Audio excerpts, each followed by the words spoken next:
Here's a question from Chase, who says, this conversation is focused on the climate crisis, but there are a lot of challenges facing the nation that also have federal budget and fiscal policy implications, including climate.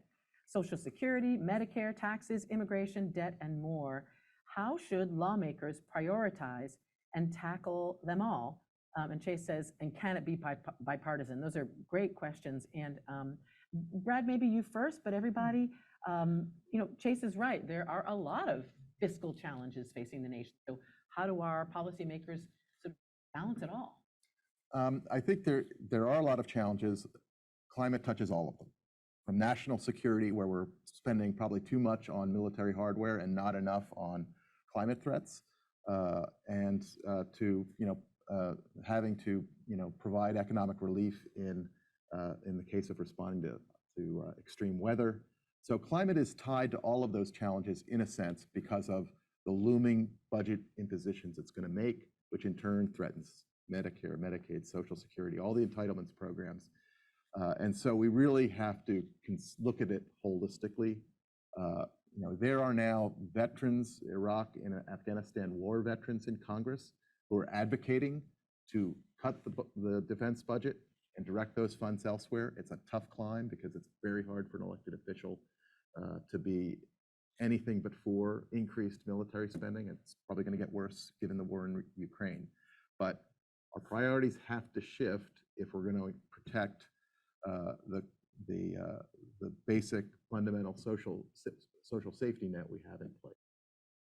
Completely agree, and I thought the president did a beautiful job in his budget yesterday. There's no question that came out, and are we going to, tax people who haven't been paying proper taxes? Are we going to, he's absolutely right. If a billionaire is paying the same tax rate as your average nurse or waitress, it's just not fair. So it's a fundamental fairness question. Completely agree with taking a serious look at the defense budget.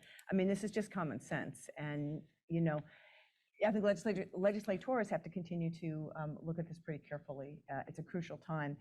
And I don't want to say that climate risk funding will lift all boats, but there's many other benefits to solving the climate crisis that would also benefit many of these other problems. I would only add that what differentiates the climate crisis from everything else that was being talked about is if you read the science, you accept the science.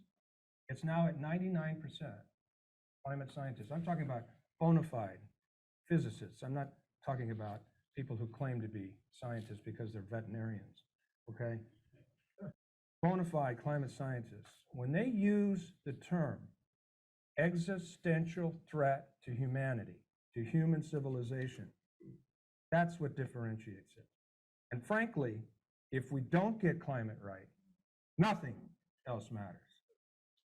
All of those other problems that the person mentioned. You can solve Social Security by just deciding how do you want to fund it. That's a piece of cake. That's a piece of cake. But to solve the climate crisis, OMG,